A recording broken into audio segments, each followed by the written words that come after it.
Okay. Hello everyone.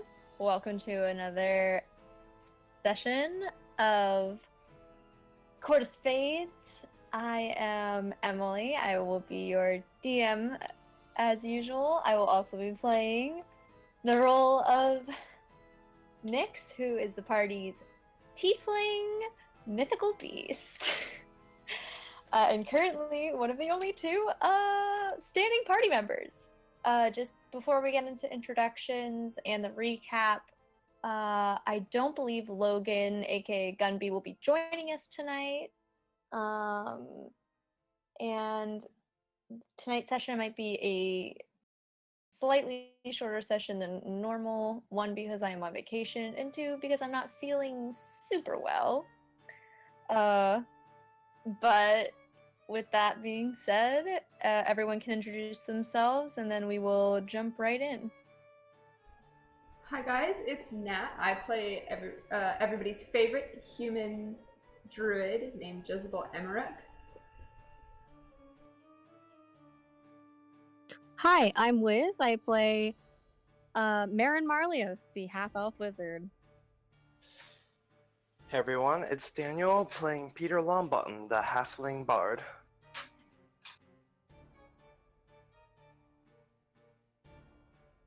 Alright, with that being said, to recap slightly, last week you guys were at the circus Isalka and I, and duked it out quite a bit. Not only with Marion, not the proprietor of the circus, the ringleader of the circus.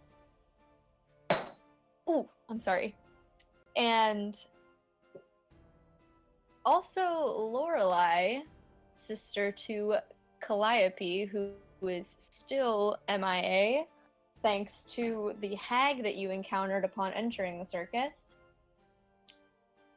After you duked it out with both of them for a little bit, Lorelei bailed out of the fight, claiming she was going to go look for her brother in hopes that he hadn't been eaten.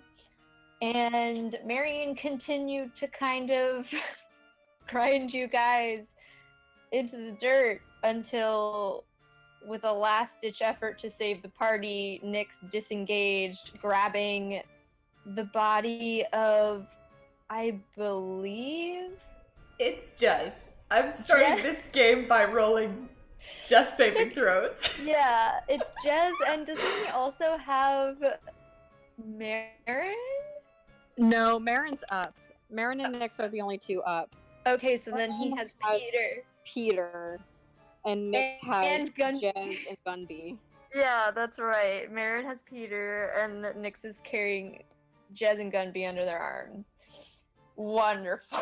I'm dying. This is going swimmingly for the party.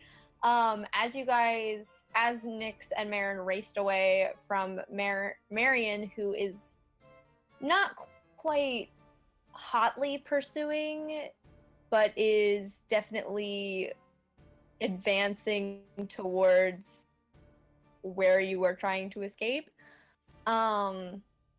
You ran towards the tent that contained Alaric and Reyna and heard a soft whisper from inside the tent beckon you inside. So with that being said, Nyx is going to halt for a second and glance nervously at Marin as he hears the whisper and kind of gauge his reaction, be like, I don't know how many options we have here. Marin literally just makes eye contact with him and then starts booking it towards the tent.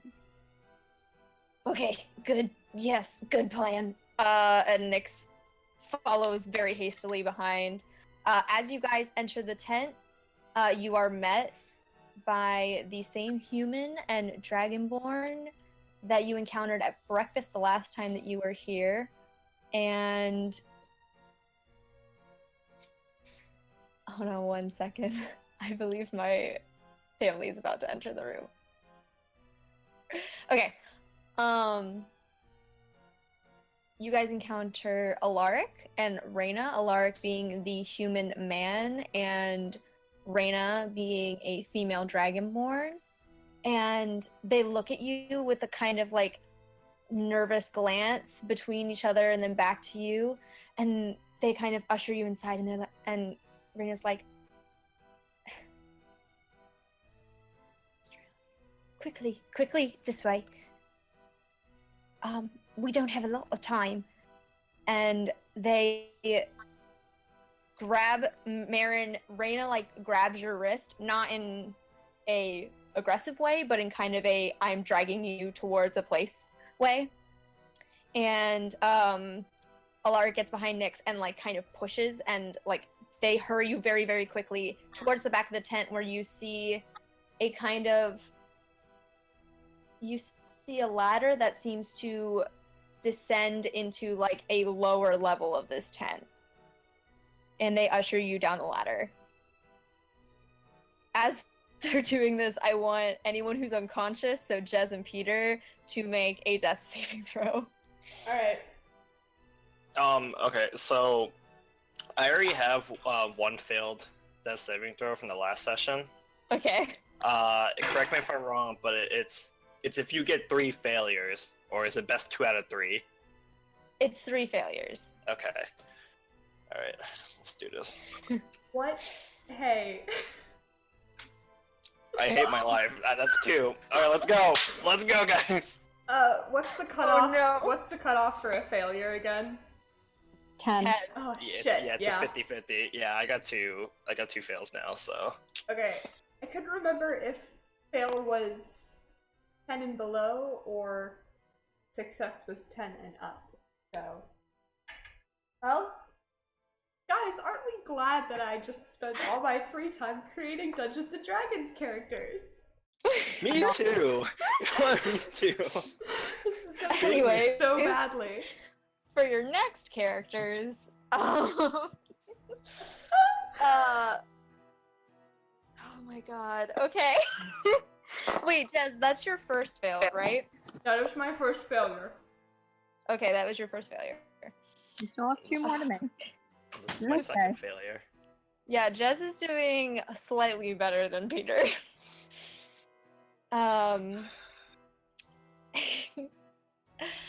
Okay, so as you guys are kind of hurried down this ladder, you see that it's not like, unlike the kind of ladder, more so stairs that led you previously in the center tent to like kind of a hallway area. This ladder leads to a single room. It looks very, very like Marin and Nyx in the same. You guys both recognize this as just what is essentially a dressing room. So this is clearly where Reyna and Alaric prepare for their acts. It's not the same as like the dorms that you guys were staying in, which is obviously kind of built so that they have a place to live and exist while the circus is here. This is a very, very small, compact room that only has like 2 vanities and like a couch. And then in the corner, there is a rack that has a few different selections of costumes, and that is it. It is also very dimly lit by a few candelabras, and you can't really... It definitely seems as if this was prepared for you very rushed. Like everything is kind of still scattered everywhere, and there's not as they kind of push you down, Alaric reaches up behind you guys and closes a hatch. Okay. He turns to you, Marin, and kind of like glances around for a second and sees that you are carrying like the bodies of your fallen comrades, and he goes, okay, first things first. Are they dead, or are No, they can you heal? unconscious? Yes, I can. Give me 1 second. And you see him kind of like he pushes past you a little bit, and he reaches in the corner and produces a violin or a viol, I assume. And he tunes it for like half a second just to make sure it sounds right. And then he plays a soft song and casts Mass Cure Wounds on Jez, Peter, and Gunby alike. So let me quickly roll to see how many hit points you guys gain back.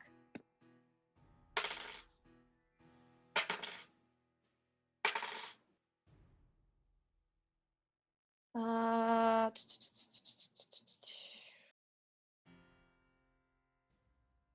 have to figure out what his spellcasting modifier is. I think it's like... Okay, I think you gain back 19 points of HP. Yes. Okay. 19 points. Each. So I am yes. not dead. Okay. Everyone does, like including Marin and Nyx, because he's healing everyone.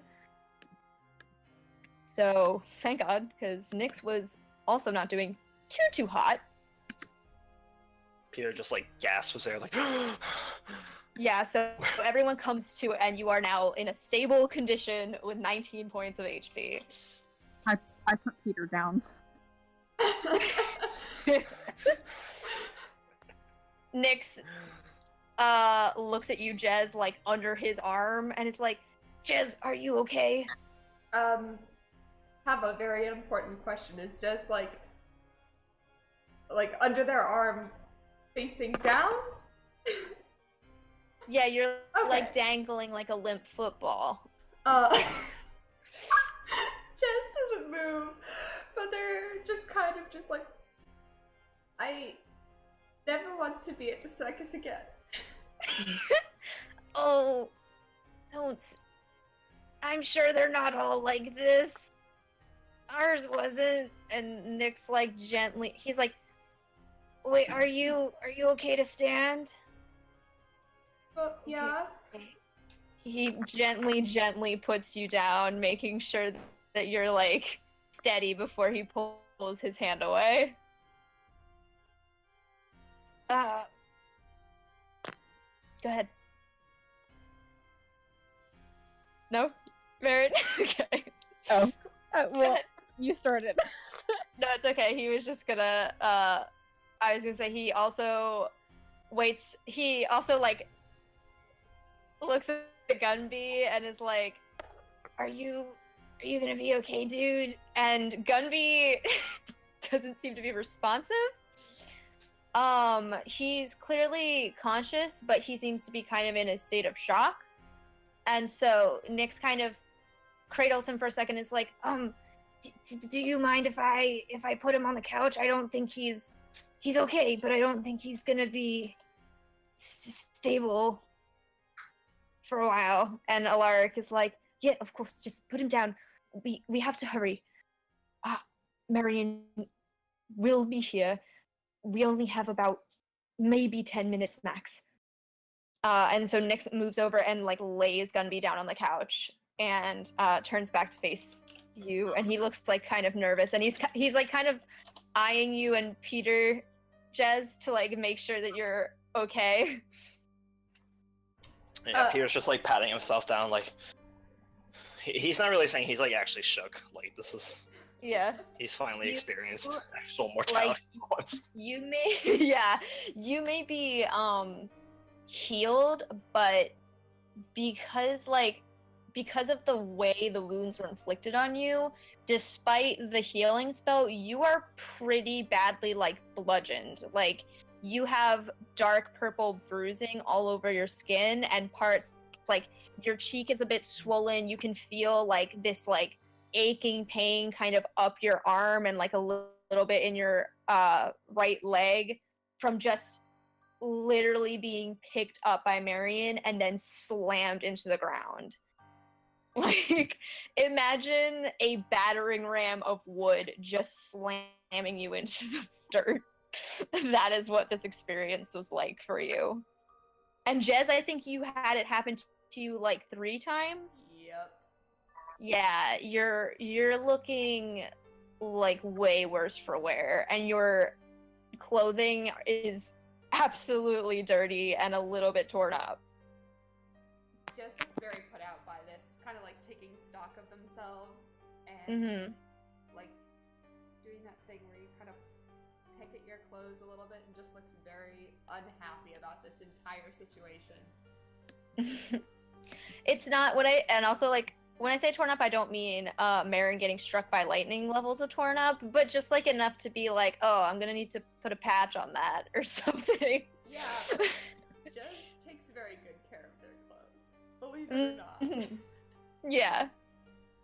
So as Nyx lowers Gumby on the couch, who it like, you can kind of see that maybe part of the reason that Gunby is unresponsive is he seems to have taken the brunt of the damage to his head, as you can see like a large kind of swollen red mark and like a deep forming bruise that just kind of travels from like the center of his forehead all the way down to like his upper cheek.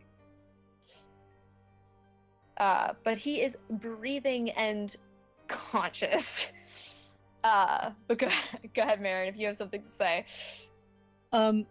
Marin literally like finishes putting Peter down and like kind of quietly like visibly like looks over him and Jez and Gunby to make sure they're okay, and then takes a breath and squats on the floor and like buries his head in his hands.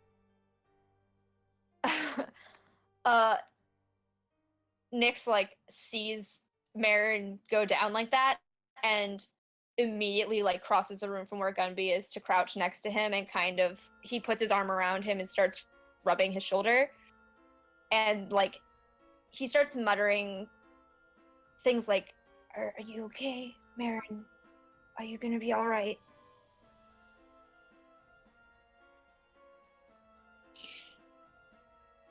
This is not what I signed up for. I know. I never expected this to happen when we said yes to this.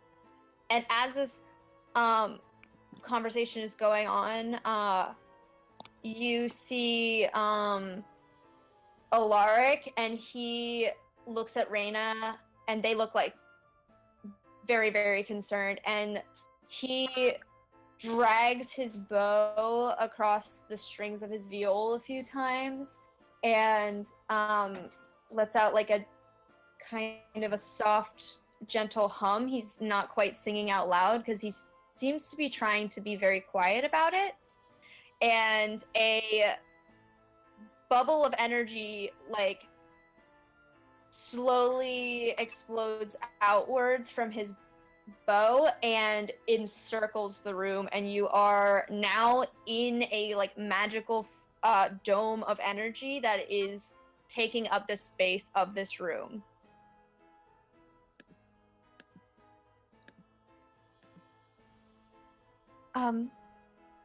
Okay.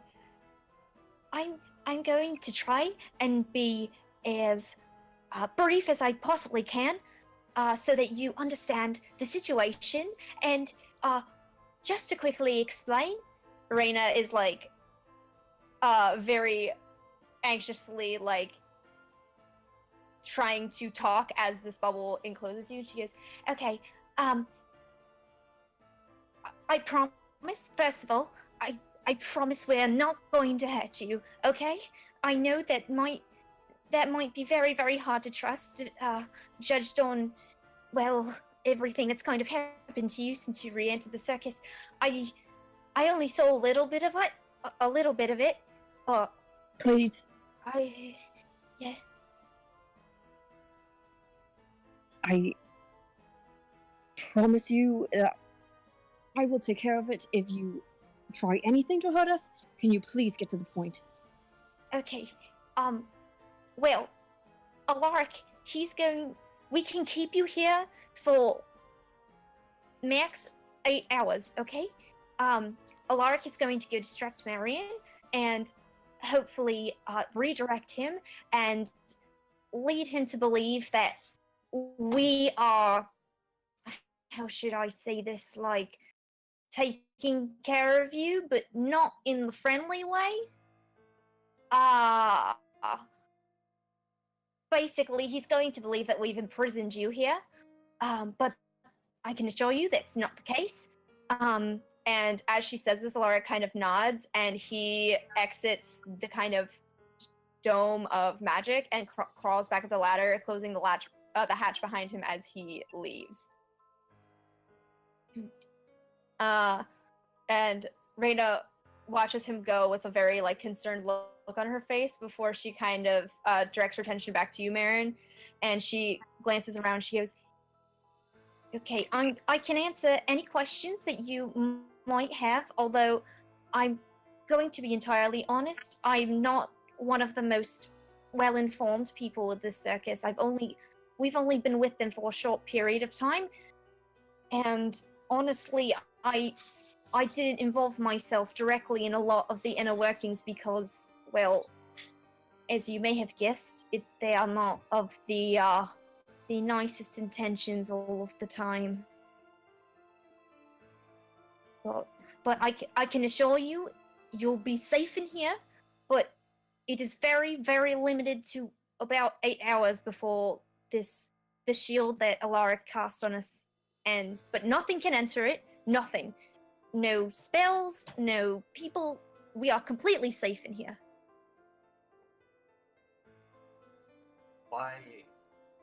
Why should we trust you? We have no choice right now. We have, well, You almost just died. So did Jezebel and Gunby. I think that's the first time I've just fucking said Gunby in Marin's accent. Oh, god damn it. I am shot. I'm out of spells. Practically. The only thing I can do left is change my appearance. That is all I have left. Hold on 1 second. Well, We have no means of contacting Ace, and people are visibly in danger. And how do we know we're not going to be in more danger here? Listen, I know we don't have a lot of options. I'll be honest with you. I still have an ace up my sleeve, but it would only be for me. And frankly, I don't know these people really. We don't know these people really. The only reason they have given us so far is just simple sympathy. And frankly, that doesn't run very far, especially in this industry. Okay. Listen, I know this place is fucked, but I'm a fucking circus performer too. Look, all I have left is Alta Self and one more powerful spell that may be able to help someone. But I don't think that's enough to get us out of here right this second. If I may, I'm sorry to interject. I can completely understand why you may not trust me.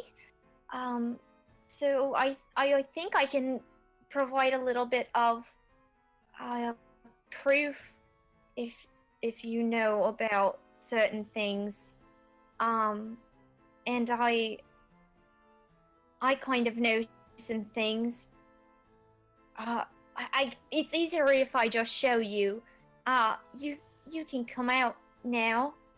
And as she says this, she kind of turns the corner, and from within the bubble, you see Thana kind of materialize. just yells and like points. Oh shit. Oh, Jez, calm down. It's okay. We know her. They know her. I don't know her. They Jess mean is- everybody but Jez and Marin. Oh. Marin hasn't actually met her either. No, you just spoke to her on the fantasy phone. Yeah. Um.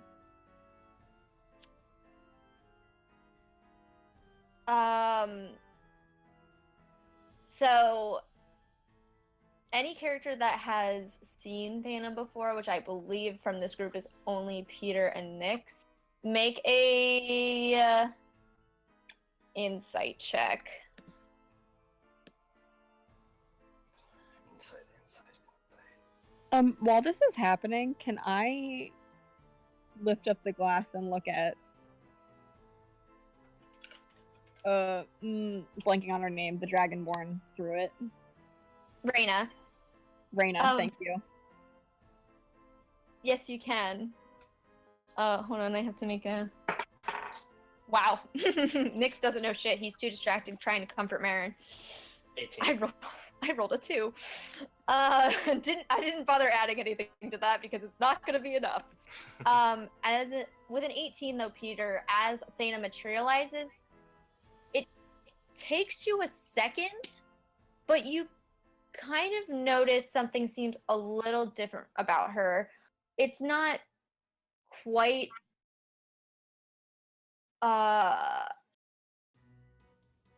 like disconcerting, but she looks slightly different from the last time you saw her. You can't really tell if it's just because it's been a while since you've seen her, or if maybe you saw her from a weird angle because she's kind of like semi-transparent.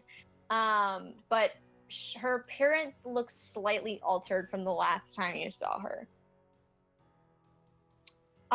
Marin, as you raise the glass up to your eye, Reyna kind of like perks up and she goes, "Right, that's what she told me about. You have that." And then she kind of like cuts herself off from talking and lowers her hand and just kind of waits for you to look at her. And as you look at her through this glass, you are staring at the chest of a large metallic gold dragon. Oh. So as you kind of look up and start to examine her, you realize that Reyna isn't just a gold dragonborn. She is a full-fledged gold dragon. Merritt's face like falls and he just slowly lowers the glass. Why are you here? Respectfully.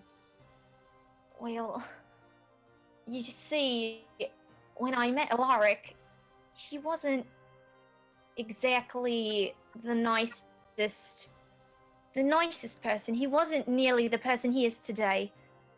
I met him and he was actually trying to, well, kill me for my gales so that he could sell different parts of me. This sounds very bizarre, I promise. It's a very long story. But So he's a poacher. uh Wait, actually, never mind. What up? he was more of a hunter that was hired to kill me because it's very, very complicated. There was this kind of a guild of thieves, and well, Alaric was kind of a starving artist, to put it very simply, and agreed to do the job for them. And well, when he met me, he changed his tune, no pun intended. And yes,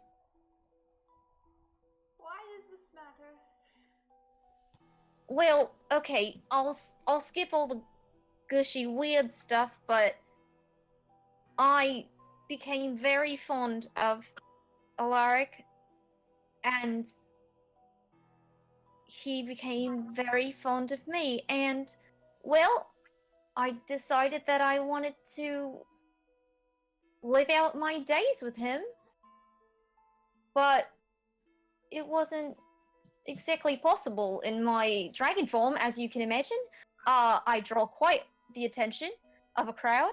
So, Alaric, being who he is and how he was raised, ended up stealing a medallion for me. And that's how I can look like this. And she kind of reaches inside the tunic that she's wearing and produces this large gold medallion that has some sort of like ancient writing scrawled across it. And she quickly like puts it back in her tunic and she goes, well, the man he stole it from was a very powerful warlock, and he wanted to hunt us down, so we heard of this circus and we joined, knowing that it had a reputation for having some very powerful illusion magic, as well as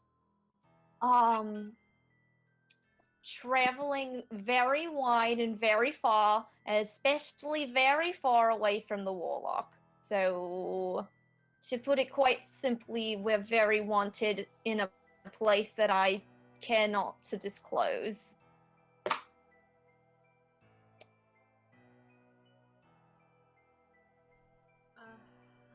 Does that answer your question as to why I'm here? Sure. Can you help us? I can help you to an extent.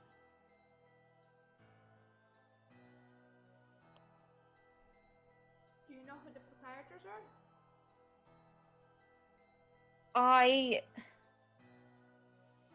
I think so, but it's very hard to tell who is in charge here. It seems, for the longest time, I thought it was Marion, and then I very quickly found out that it wasn't. Well, not very quickly. It was a long time, as I just said. But there seems to be at least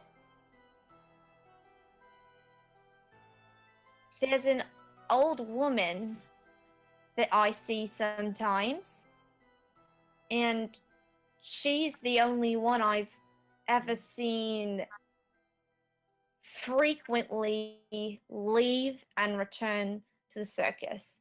At least she was the only one allowed to do that until Cecilia was a member. And now she leaves and comes back quite frequently as well. How come? I think she's just used to bringing customers.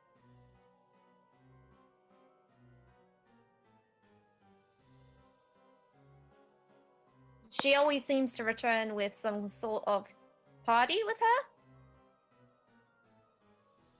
But other than as audience members, I don't really follow up after that. There's no real reason for me to. I look at Peter. Well, we played. Can you repeat that? I'm sorry. Well, we played.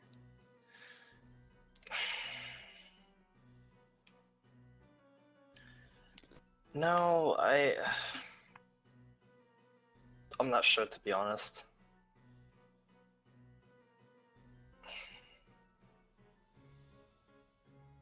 Cecilia's a real sweet girl. I don't. Wow. I don't think she quite understands everything that's happening here. She But- interacts with the older woman quite a lot. But see, that's the thing, is that she's not aware. So she doesn't perhaps know any better. That's why I think it's not kind of hard to say if she played us, She's because she may child. not. Yeah, she's a child. She probably doesn't know any better. Most half-elves are orphans. True. I don't know what to do. I'm a performer. I am a courtesan. I am not a fighter. Yeah, I'm gonna be We honest. almost died. Yeah, I'm aware. But we do have a job. Whoops.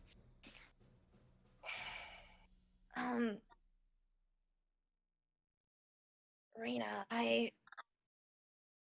we appreciate what you're doing here. But why 8 hours? What happens after that? Well, the spell that Alara currently has on us ends after 8 hours, and after that, I don't think we can protect you from Marion. And if he has been given the task to eliminate you, he will follow through on that until it is completed. I have seen it happen before. It's not often that people are able to enter this circus without an invitation.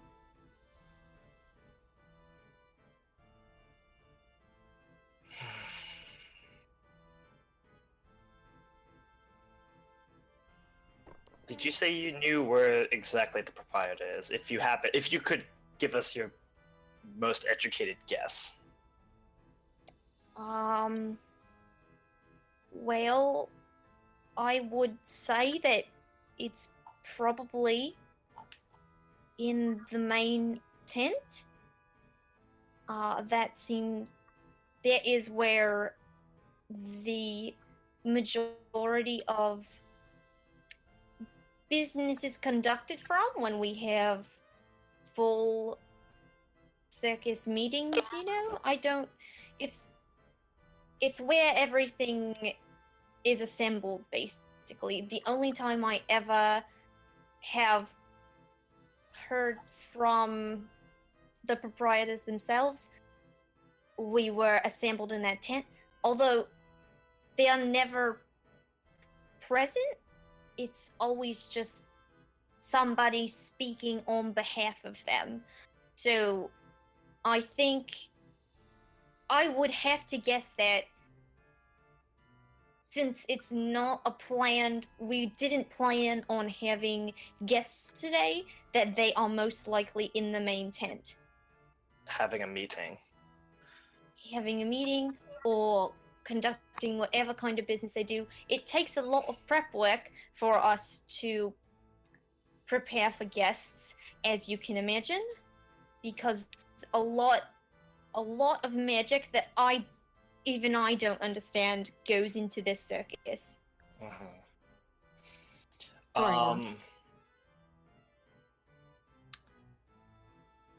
Rena. Yeah.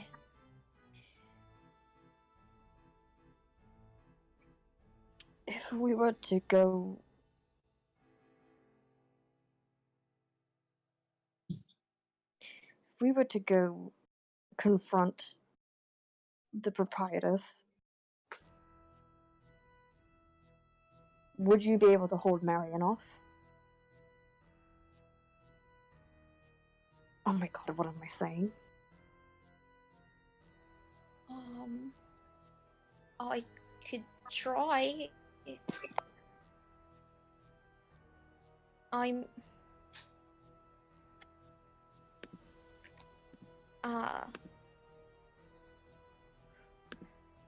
There's no way we can even plan for this.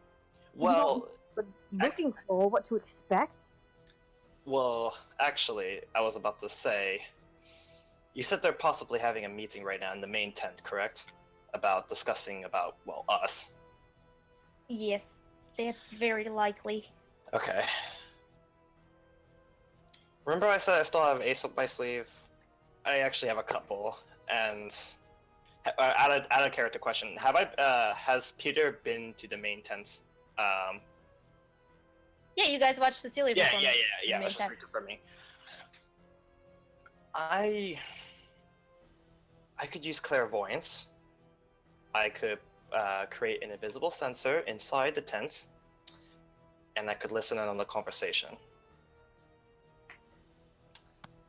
That could help us prep. We have 8 hours here. We can, well, rest up and regain as many spells as we can.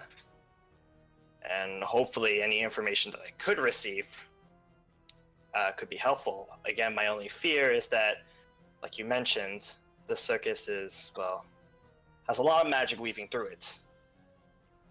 I am not entirely sure how effective my clairvoyance spell could be.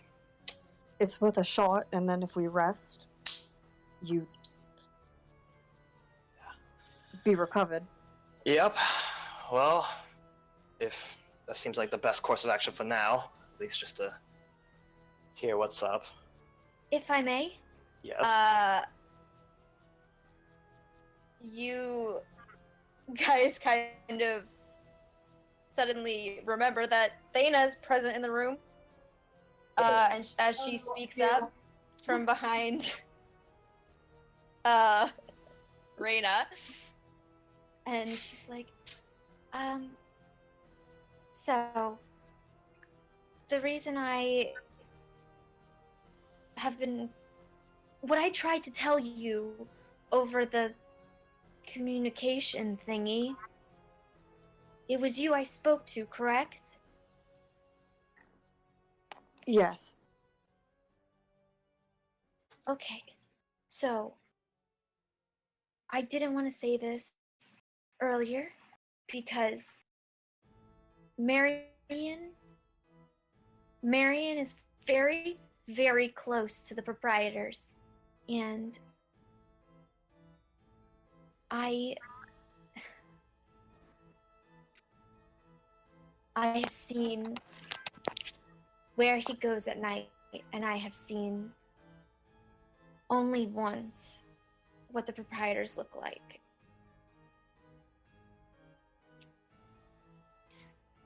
I don't quite know what they are. I've never seen anything before like them in my life. And I'm sorry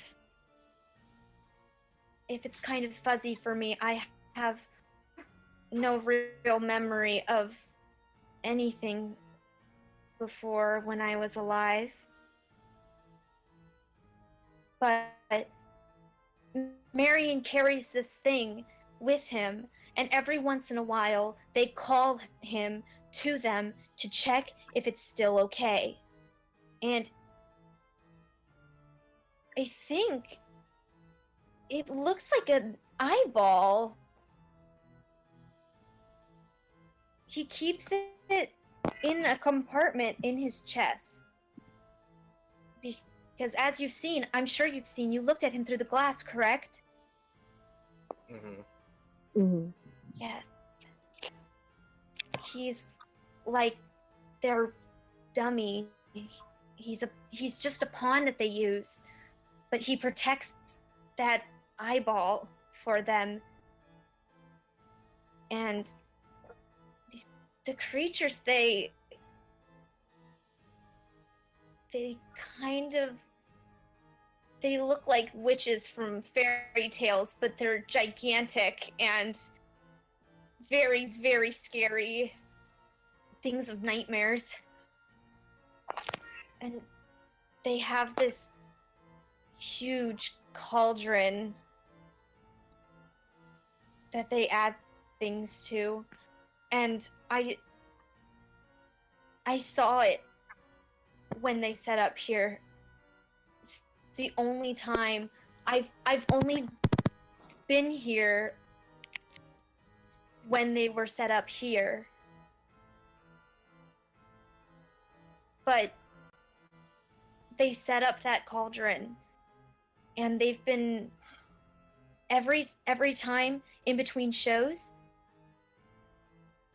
they channel that dark cloud into their cauldron. I don't know what they're doing, but I do know that it's some sort of powerful magic that is helping them create this circus. But I think they're creating it in a way they've never created it before. I can't be sure of that, but I've been talking to people like Reina, and it's like she said, she doesn't know a lot, but this circumstance is different. Something is happening that has never happened before. And I think you need to put a stop to it.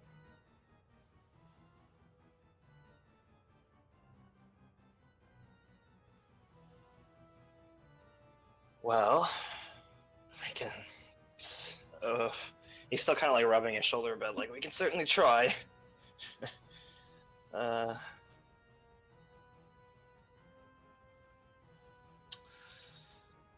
I guess the best thing we can only do for now is gather as much information as we can. I could leave and see if I can find them. But once I leave, I can't come back in here. It won't let me. So I'll have to wait until you guys are out.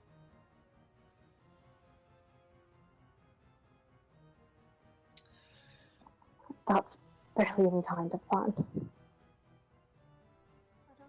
don't think that will help us. Okay. It might be better to see if Peter can do his thing. And then we have you to both of you to back up information from, I guess. Yes, I don't know if I'm being entirely clear. I'm sorry, I'm incredibly nervous. You were the first guests here who have ever left and come back.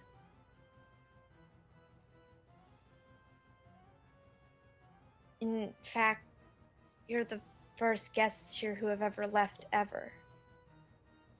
Well, actually.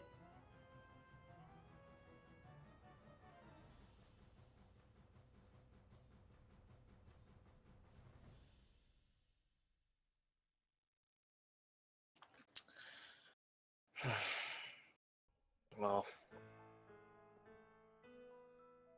no one else has left at all? As far as I've seen, as soon as we set up here, there were a few, but it's kind of strange. Like I said, I can't remember a lot, and for some reason I don't understand. I can't leave this place. But I've seen a few people enter the circus. They're lost, or well, they all have tickets, which is the interesting thing. I don't know how they choose who to invite, but every time someone enters, they just grow a little more powerful. They knew we were from the Queen. They had tickets nailed to our door, our abandoned door. They probably let us leave to keep the status quo. To keep the Spreading the illusion word. that everything was fine. That would make Word of sense. mouth. Everyone else who came in here was alone. We came as a group, and they knew that there would be people monitoring us. Yes, exactly.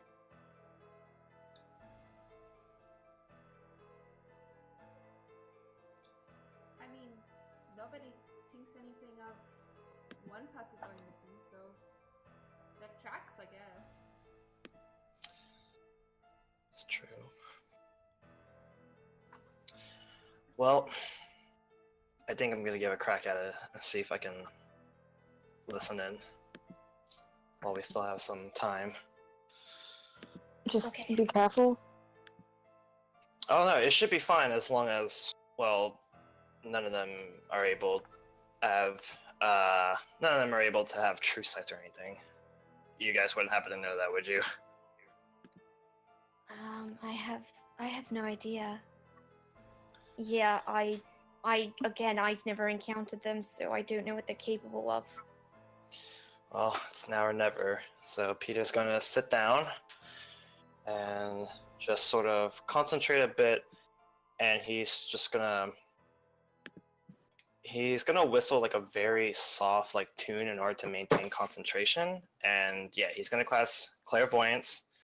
I'm placing the invisible sensor inside the main tent, and when I cast the spell, I can choose either a seeing or hearing. In this case, I'm going to choose hearing, and then I can use the chosen sense through the sensor as if I were in that space. As an action, I can also switch between seeing and hearing. So, in the case of hearing, can I just assume that whatever I hear, I'm going to immediately relate back to the party, aka you can just read it aloud or say it aloud, and I'm sure that exact information I will relay to the rest of the people. Okay. So you cast the spell. Are you okay? So you can hear into the main tent, correct? Yeah, it does Okay. not say like any sort of like range limit in terms of that sense. I'm assuming it's as much as it says through the sensor as if you were in its space. I'm guessing to the limits of like my Okay. normal capabilities. In fact, here I'm just gonna see if I can pull it up on the spell chat.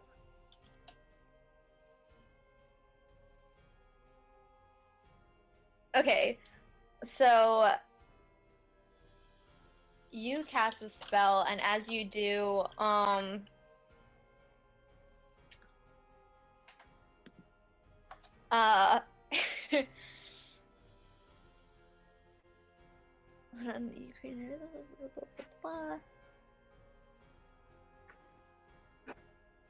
okay, so as you cast the spell, the first thing you hear is it sounds like bad feedback on a microphone.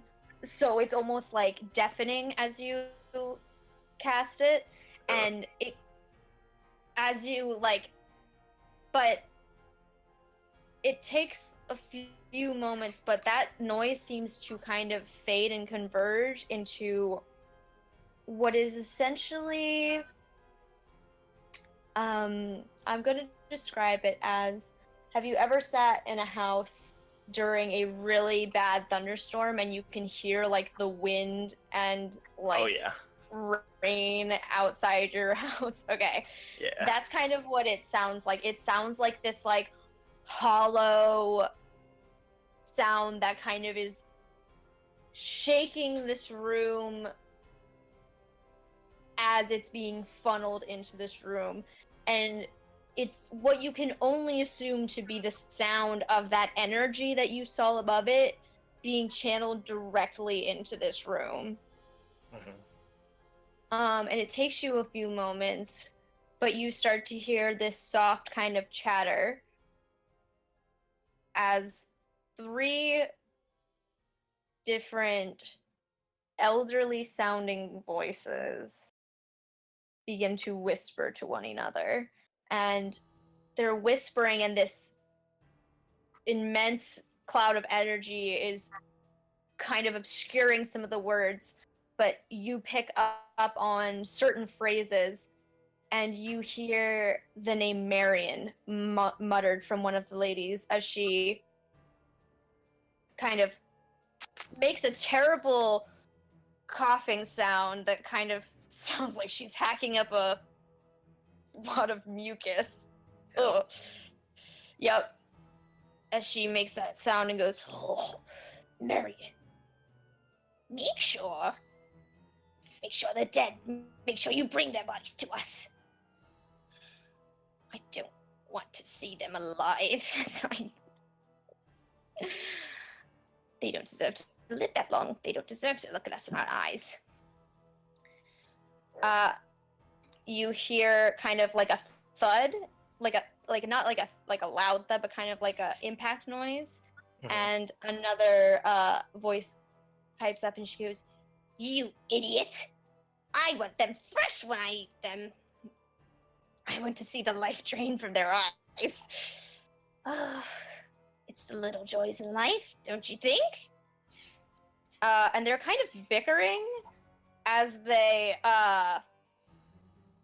like, this energy kind of wavers in and out, and you hear the third voice pick up and go, Focus! Focus! If we're not ready by the next time... Ooh, beep. It's okay. If we're not ready by the next one, it will surely be up. They'll surely stop us. We have to be ready. We have to gather as much energy as we can. These people are nothing to be reckoned with. They came back. It's the first time anyone's ever come back. We have to make sure they don't leave again. We have to be ready. If they get through Marion, they're not going to be able to get through us. Do you understand? And you kind of hear like a mutter of agreement between the women. Mm-hmm. And they continue kind of mumbling to themselves, but nothing really telling is said. They're kind of muttering incantations and making like, every once in a while you hear them say Marion, and it sounds like they're checking in to see where he is and what he's doing. Mm-hmm. But there doesn't seem to be any other kind of conversation happening in the room. And For the last bit, oh, sorry, go on. yeah, go ahead. No, I was just gonna for the since at this point since I can't really hear it as well, could I switch over to sight and just like peer through real quick as best as I can? Yeah. Can you switch it? Yeah, as your action, you can switch between seeing and hearing. Okay. I'm just assuming Sweet, I can't yeah. do both at the same time. Yeah. Yeah, that's fine. So you switch over to seeing, and it is like, it's really, really obscured. You can't make out nearly anything. There is a slight kind of greenish blue glow coming from the center of what you assume to be the arena, but this tent is absolutely filled with a dark, chaotic energy that is almost... The effect it has on your vision is it's basically animating the darkness. They aren't like standing in a lit arena. They are standing in absolute darkness as they do this. So you're kind of peering into this, like I said, like, it feels like a darkness that has a life to it. Mm-hmm. But that's all you can really pick up from your perspective. Got it. Okay. Yeah. Again, I relay all that information to the rest of them. Okay. Marin is still kneeling on the floor, but now he's just has his eyes closed and is holding his stomach and looks like he's trying not to bark. Nyx is like rubbing his back, and he's kind of like, guys, I understand that we need to prepare, but fucking honestly, I can't prepare anything. The thingy that I do to like heal you guys, that's not something I regain unless I get to like sit in the sun. And I haven't seen the sun since we entered the Evermore. So I can only do that like one more time. But the rest of you should really consider like using this opportunity to maybe rest and regain some of the stuff that you lost. Like, I think we should let Gunby kind of recover. And honestly, I think like our best plan of action here, we got 8 hours. That's more than I think we ever anticipated. We should fucking use every second of that to prepare ourselves to be ready, because there's no way. There is no way in hell we're getting out of this without some kind of fight. Oh, most certainly, I agree, and which is why I'm very, very hesitant, because none of us are really, well, designated fighters, and we barely, we barely survived Marion. We have to avoid him. I still don't really understand, Marin, what... Can you please tell... Are you okay? Not like... Not really literally, because I can tell you're not okay, but... If you can you tell us everything you've seen? Because I don't know what you're seeing through that glass all the time.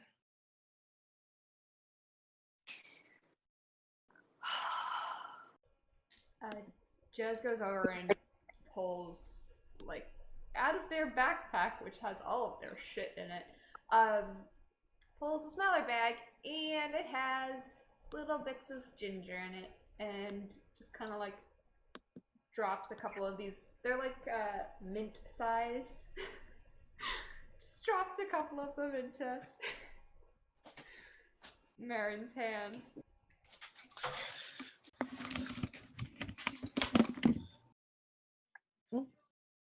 Marin just kind of looks at Jez and then puts it in his mouth and chews a couple times and makes a face.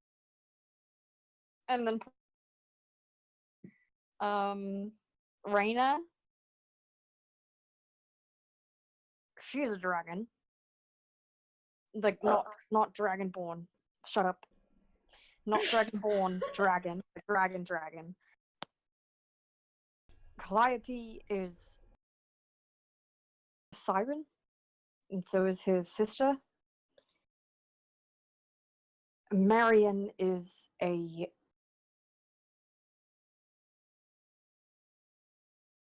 wooden puppet. Oh. I'm gonna make a quick... Living in the conventional sense.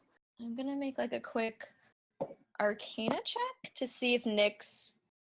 To see how much Nyx knows about the things you are listing off.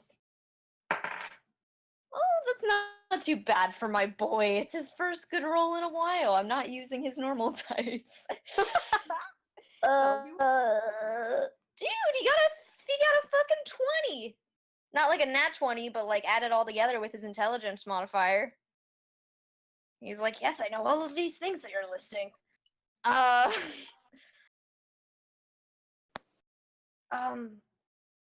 Wait.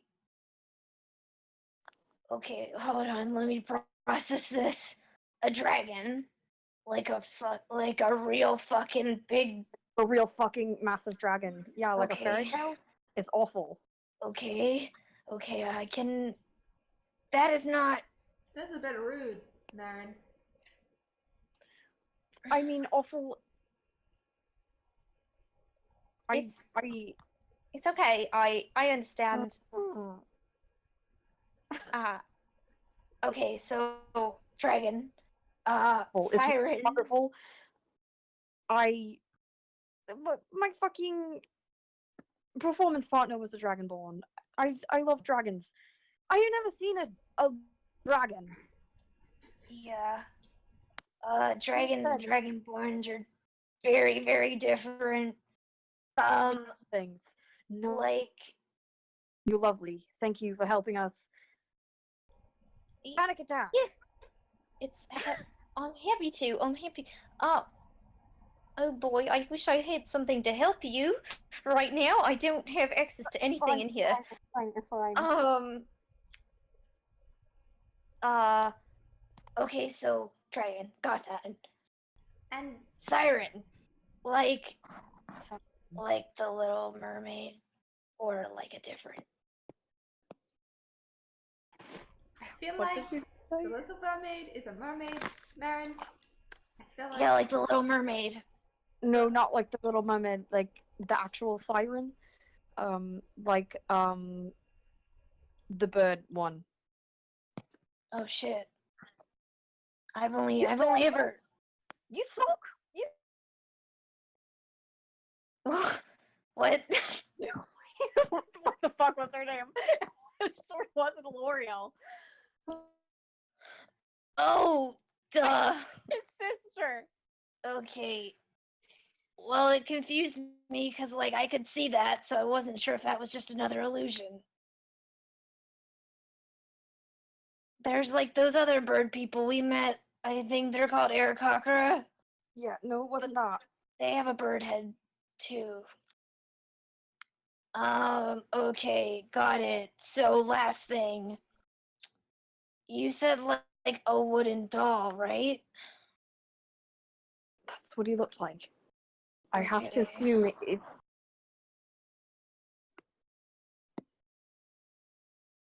I have to assume he's some sort of magically sustained thing. Yeah, that. Well, hold on. I'm having like a moment of clarity. Oh, really? Jez, you. Yes. yes, Nix. Jez, you cast Dispel Magic on that thing and it didn't do anything, right? Yeah.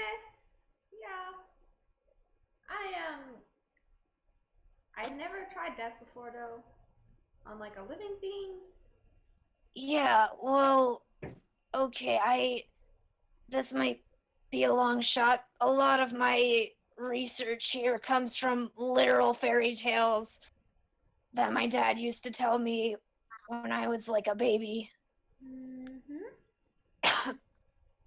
But like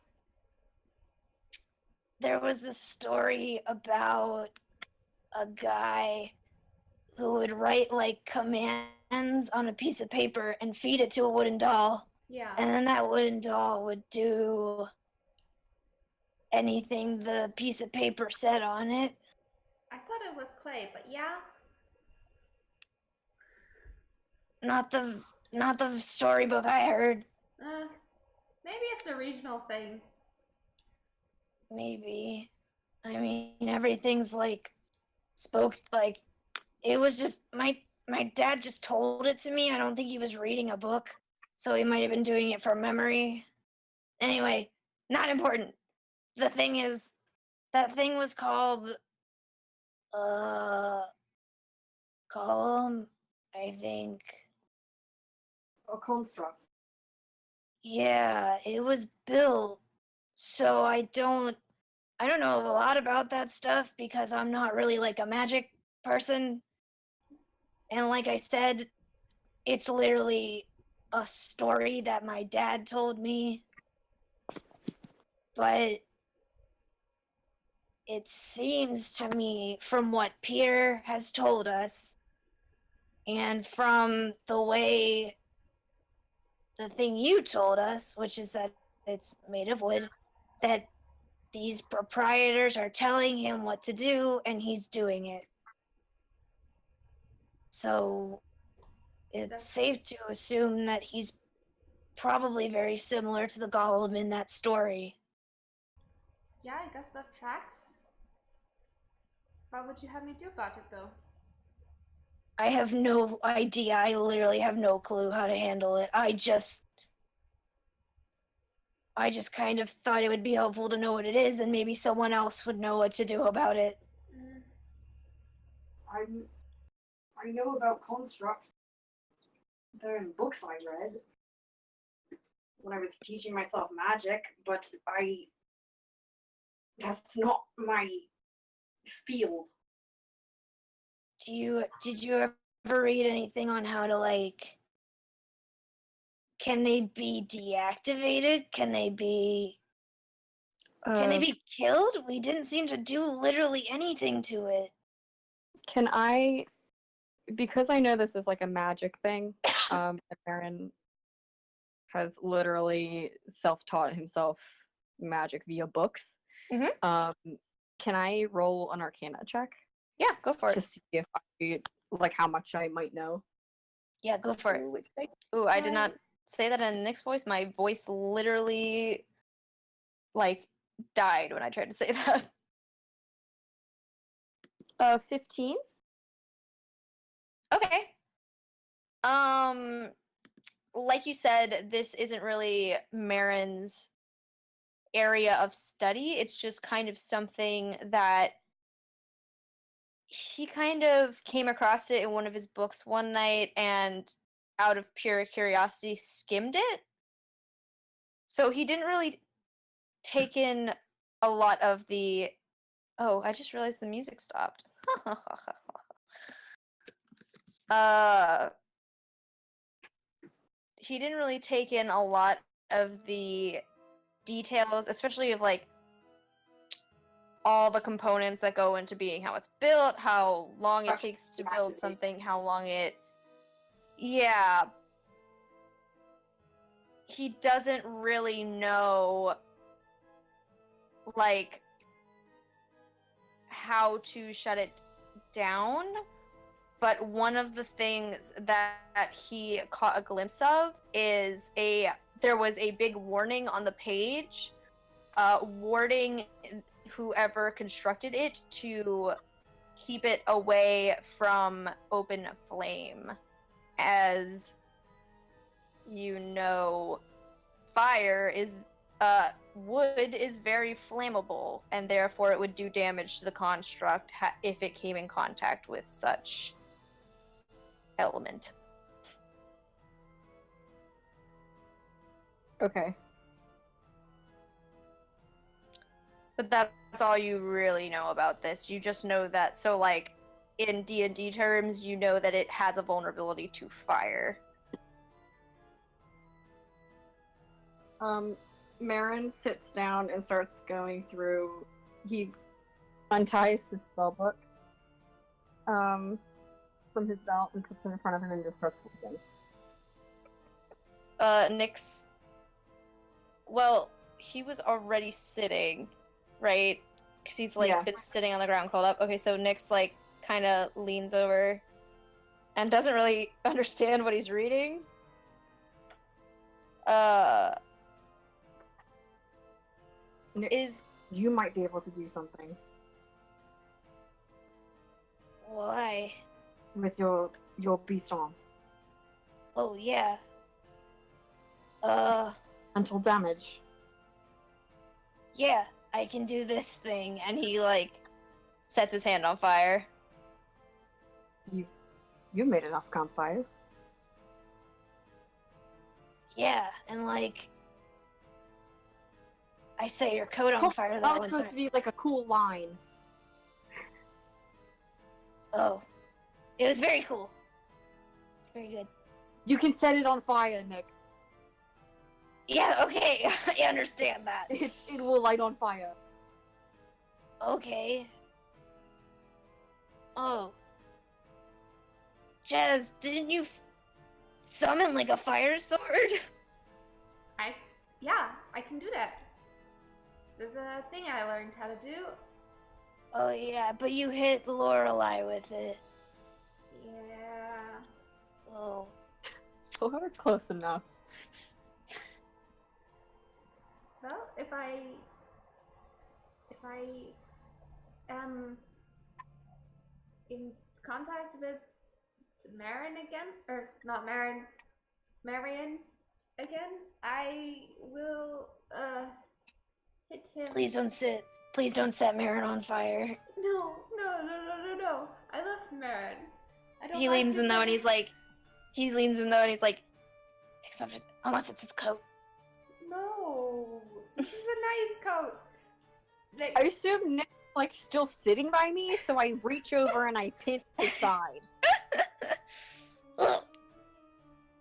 And he kind of like winces at the pinch, not like a lot, but he looks at you, Marin, and kind of gives you like a small, like softer smile, because he basically said it to kind of cheer you up a little bit as like a joke.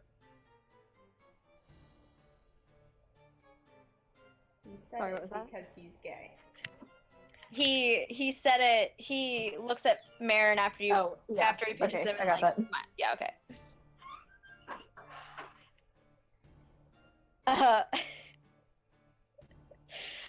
Nat, don't make fun of my boy. I will always make fun of both of your boys. Let him be the useless gay that he is in this party, and that's it.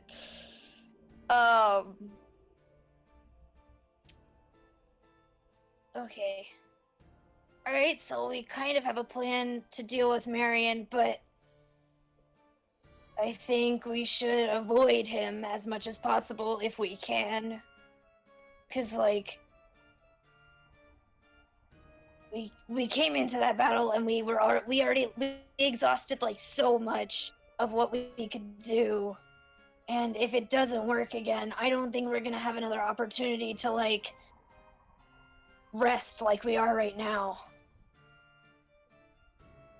Yeah. And he kind of looks up at Reyna, and she looks a little like sad as she nods, and actually she like shakes her head kind of as like a yeah, no, this is a one-time thing we can do. It will not work again.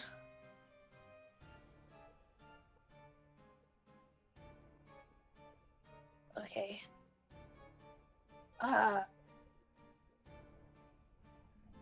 Is there anything else like that we want to discuss?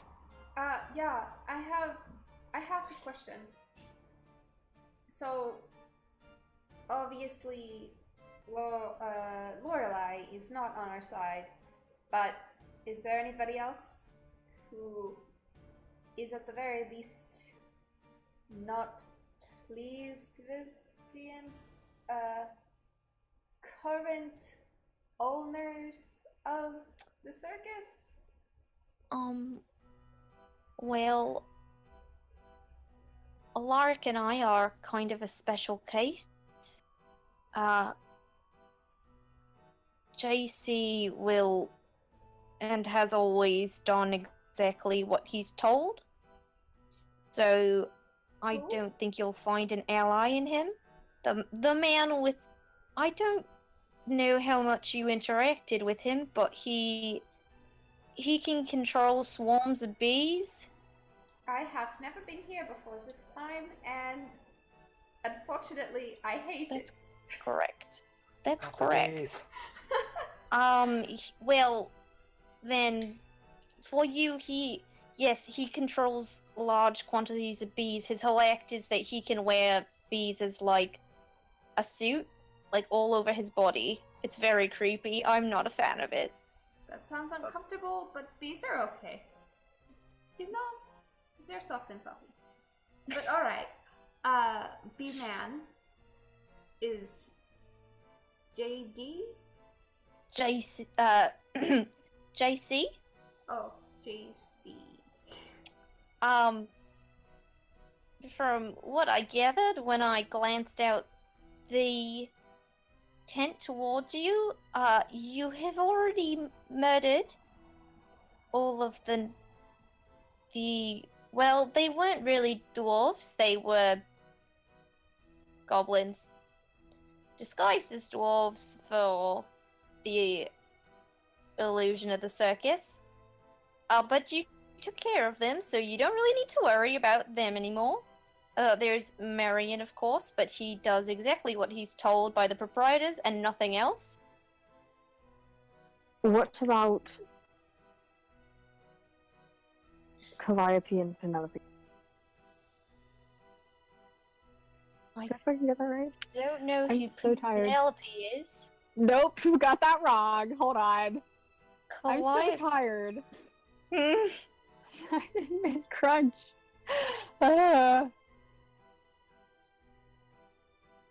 Who are you trying to ask Oh, about? Who are you trying to ask about? no, I'm gonna feel really bad. Hold on. Is it his sister or the girl? No, the the little girl. Cecilia. Cecilia! Oh, Okay. no. I'm so tired, guys. I'm sorry. Marion definitely would have remembered her name. Mm-hmm. I'm just a fool.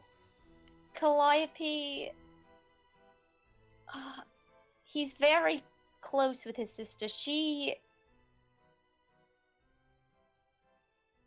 I'm not quite sure I understand their relationship, but she seems to be able to tell him what to do a lot. And he doesn't tend to rebel against her. And as you can tell, she's very, very enthusiastic about everything this circus stands for. So So- he's a pushover. He's very unpredictable. From what I've encountered with him, we've talked a few times. He's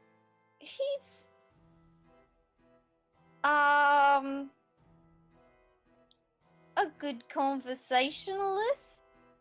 But the few times I've interacted with him, he seems to talk very confidently, but when his sister's around, I don't quite know how to say it. He seems to get like a bit smaller, like aura-wise. Do you know what I'm talking about? Like, he seems very strong I and know what you mean. confident. Yeah, and then she comes up and he kind of shrinks in on himself. He was the one who met us at the gate, so to speak, and initially informed us that anything was happening to begin with. Oh, no, you're telling me he helped you. Yes, and one of the From- reasons I'm I'm sorry, from within the circus? yes. You see as much as a dragonborn can, you see kind of like the color kind of drain from her face. Like she looks a little wide-eyed and shocked.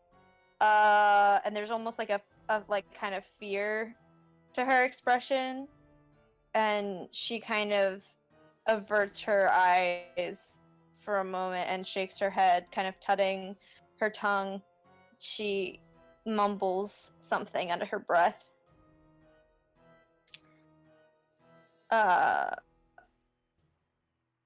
Thana also seems to look a bit like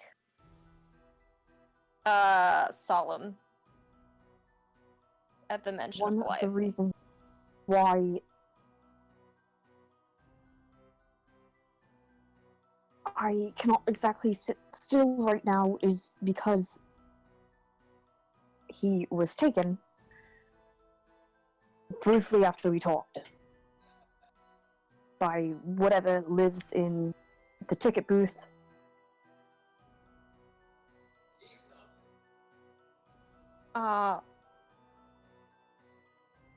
It has been a very long day for me. Nyx has like kind of like resumes his rubbing your back responsibility, but he looks around at like the rest of the party, like almost with like a look of please understand.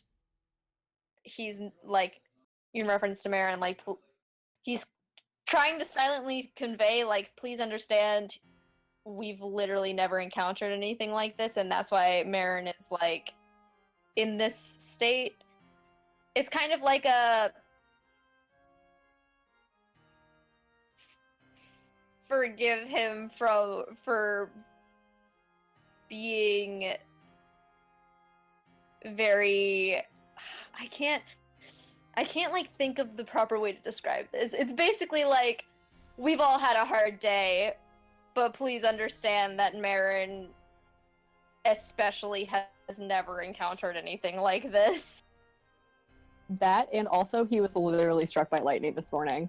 Yeah, exactly. Like, Oh yeah. like Marin is was on his literally at the end deathbed of this his- morning, He was at the and end. has He been, was at the end of his rope. in D&D terms, exhausted for now, like, the entire day. Yeah. So, yeah. So that is kind of what Nyx is trying to be like. I sympathize for all of us, but oh boy, Marin really needs to fucking rest right now. Before Reyna can kind of respond, because she looks like she's trying to pick her words, Nyx kind of leans in closer to you, Marin. He's like,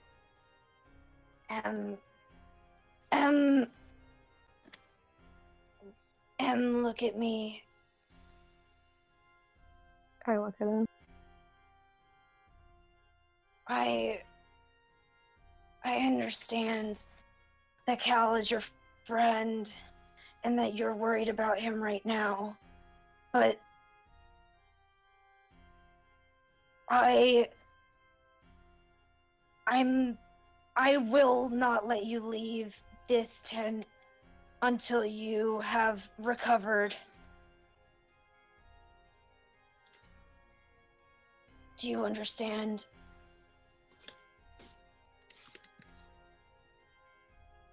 I understand.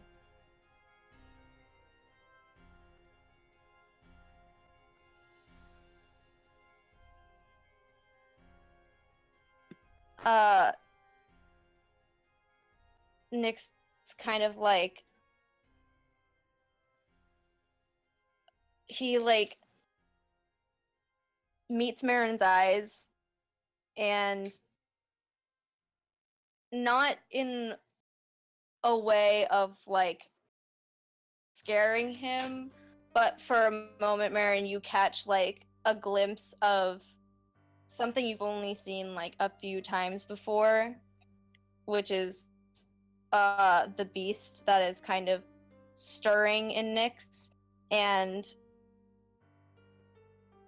he picks up your hand and points your finger at him, indicating that he wants you to message him so he can respond. Oh. Sure.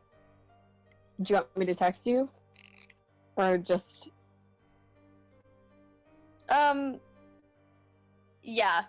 Okay. Text me. So So I Marin... will... Marin just stares at Nyx for a second, and then lifts a finger and points at him, even though they're sitting I'm gonna probably I'm right gonna up text against you, each other. like, via iMessage, or like on my iPhone, because That's I fine. don't feel like typing shit on my computer. As this is going on, Thana is going to kind of drift over to you, Peter, and like kind of, she looks a bit nervous, and she, before she speaks up, and she goes, you listened in on what's on the tent, right? Yeah. They didn't sound too pretty, neither did they. They didn't sound too pretty now. And there were 3 of them too. I didn't expect that. Yeah.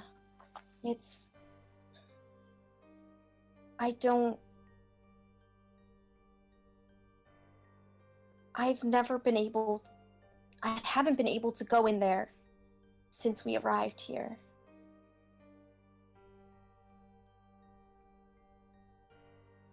Mm-hmm. Yeah, it didn't sound too pretty. It was really hard to listen in, and they honestly, I'm worried about encountering Marion again.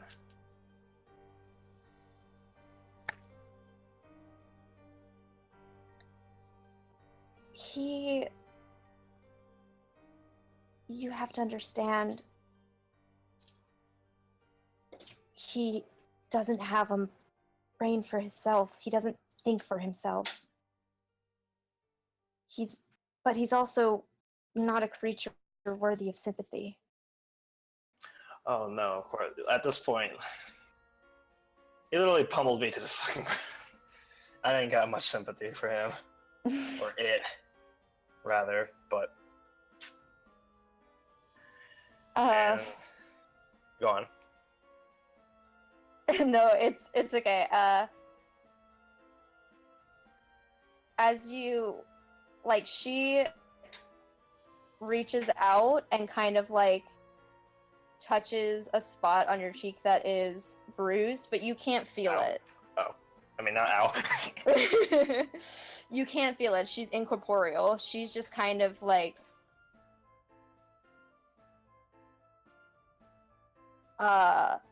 examining it, and for a second you see like a weird kind of waver, and her appearance changes again, like ever so slightly.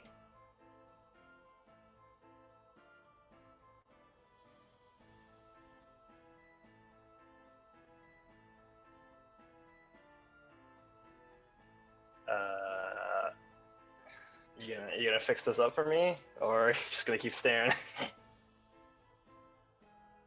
She gives you like a sad smile and pulls her hand away and kind of like stands kind of like primly, and she shakes her head and goes, "There's nothing I can really do.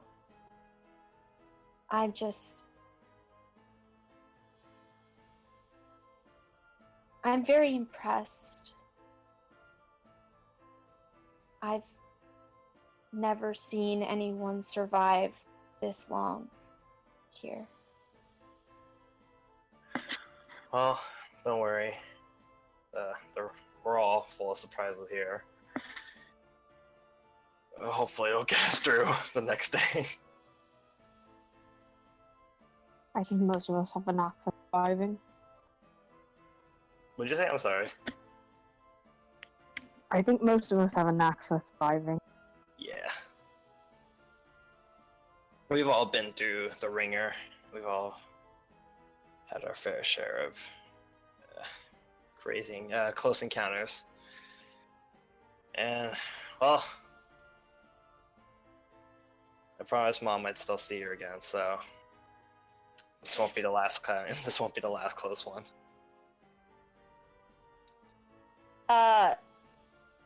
Thena kind of like perks up at that and she goes, "Your mother, are you close with her?" Yeah, I liked her a little bit too much, and she would not be happy if she found out where I was right now and what I was up to. So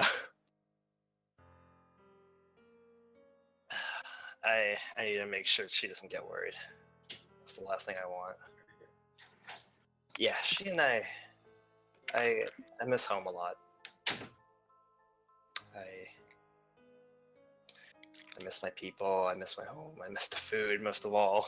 But Mom, she's probably worried half to death about me.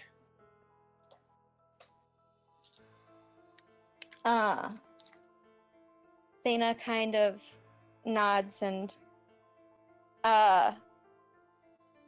plays with like a strand of her ghost hair. Which, by the way, to kind of describe her current appearance, she seems to have straight across bangs and like a long, almost like unkempt hair. It's not unkempt in the sense of it's like curly and tangled and stuff like that. It's just, it looks like it hasn't been properly groomed in a while, so the straight strands are kind of just a bit like frizzed out and frayed and uneven, and she you can't quite see her ears because of how long her hair is and thick it is, so you're unsure whether or not she is human or halfling or gnomish. Like, she is small because she's a child, but there's no real indication of like what race she is, other than the fact that she is not like a tiefling. Mm.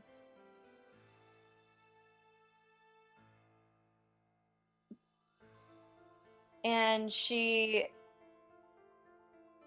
kind of looks off with a distant gaze, and she goes, I spend all my free time here thinking about who I was, who my family was, and what they're doing without me. I wish I could leave. I wish I could tell somebody that I'm here, but you are the only people I've ever known to have left and come back. If I had known you'd come back, I would have told you more. I don't even have that much to tell. I wonder sometimes if I could leave this place, if I could remember who I am, that I could make some kind of peace with my parents. And you see like tears begin to kind of well up in her eyes, and she starts to rub at them, and she kind of shakes her head. She's like, I'm sorry, now is not the time at all to talk about this. But if you guys are successful, and if I'm still trapped here for some reason, can you make me a promise that you'll look for something, a newspaper, a wanted flyer, something that indicates a girl like me, and tell my parents what happened to me, Where that I'm not coming home. Of course. can we find your parents? I don't know. I don't know where I came from, and I don't know who I was before. I just know that if my parents were any kind of good people, and I want to believe they are. I want to believe that I was loved when I was alive. Oh. I want to believe that they're looking for me. And I want them to know that I can't come home. So that maybe at least they can move on and stop looking. Well, in that I case, of promise. course. Of course. Well, we will. Oh, God. I'll do whatever I can. I promise. She smiles and sniffles a little as the tears start to stream down her cheeks. And she nods and says thank you, but it's inaudible. And she kind of turns away and seems to be trying to collect herself.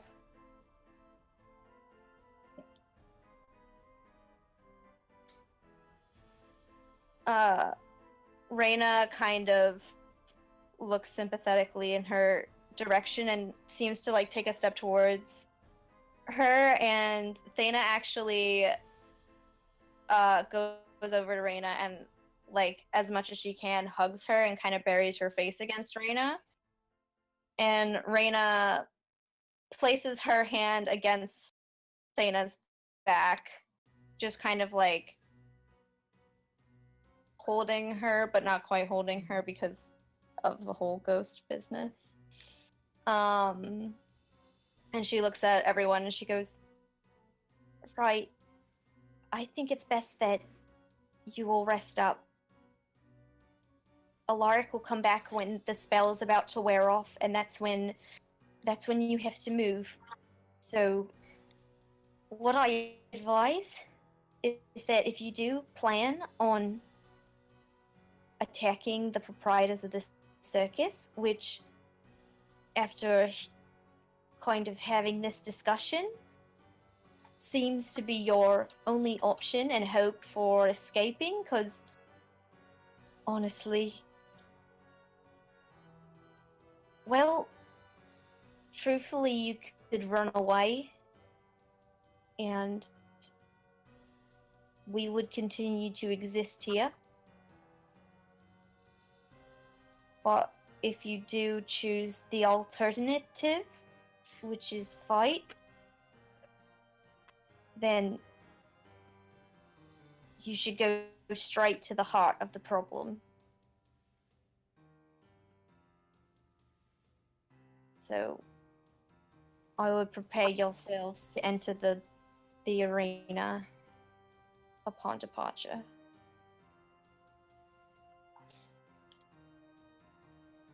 Go ahead. Oh, Marion looks back at guess the other three. Mm-hmm. Yeah? As much as this isn't particularly my wheelhouse, I can't, with a good conscience, let this keep happening. I agree. I don't want to run away.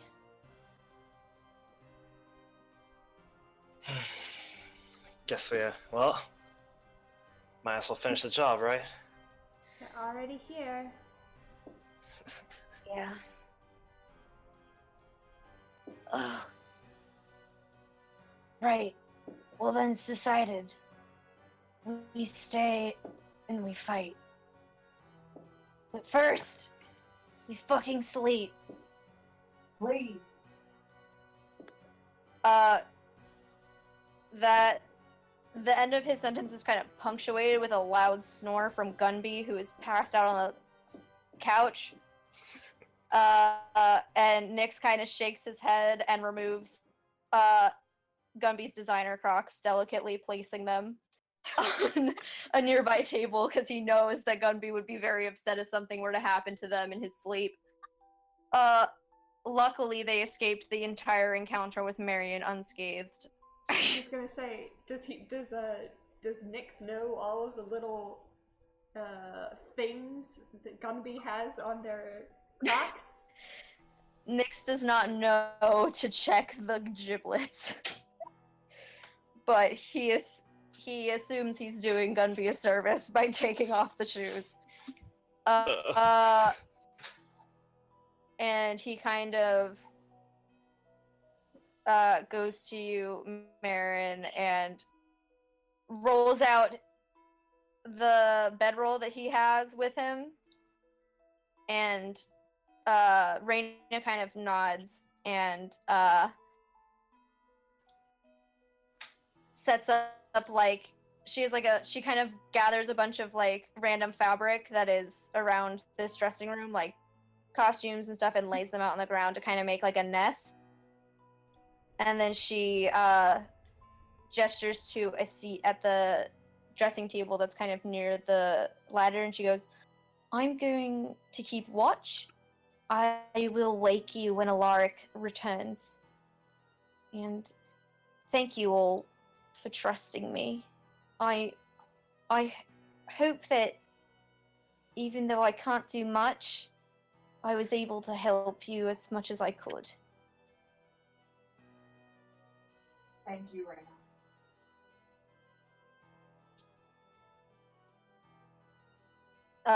And as Nyx unrolls his bedroll, he reaches into your bag, Marin, and like takes out the horrible coat and lays that out as well. And then like you kind of see like for the first time during this entire encounter how fucking exhausted he looks. And he just kind of gestures to you and like pulls you against him and fucking passes the fuck out immediately.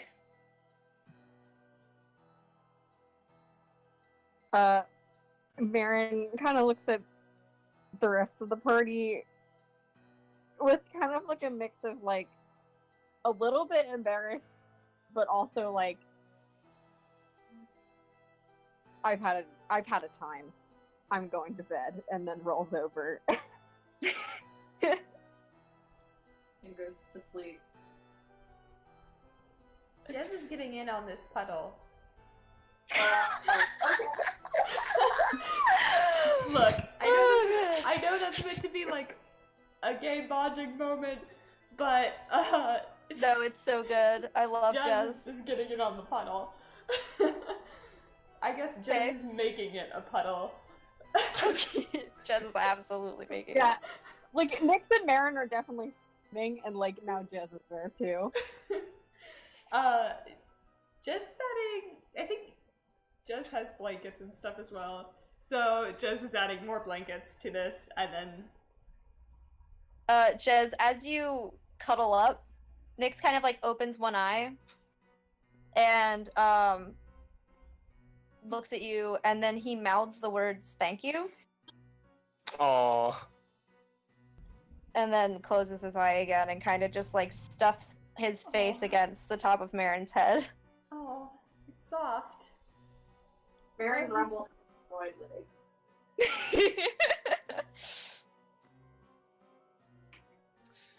Yeah, Peter's just gonna sit up against the couch. Join the puddle, Peter. Don't be a coward. Peter, if you No, don't I wanna- join, this is awkward if you don't join.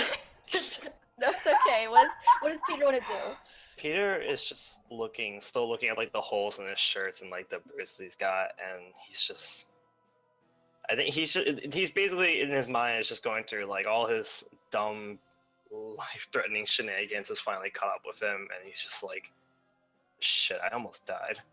And he's just Mhm. kind of like staring like blankly at his like bruises and marks, and just like Mm-hmm. he just like starts breathing shakily and just tries to close his eyes and just cuddling his instruments to his chest like music will give me life, it's fine. Music Okay. is life. He So Peter drifts off, spooning his instrument, his only true love in life, and kind of falls asleep leaning up against the couch where Gunby snoozes. And with that, we are going to call this session to a close. Sorry it ran a bit longer than I expected. But we got that good team bonding in there, which is the thing I live for, so... thank you all for coming, and thank you to anyone who happened to watch the stream for coming. Thank you, Emily, for DMing us again. Absolutely. And putting up with our bullshit. Just a little PSA to everyone here and to the stream. There will not be a session next week Sunday because it is Gen Con and me, Nat, and Wiz will all be there. So Live up that crit roll, hell. yeah.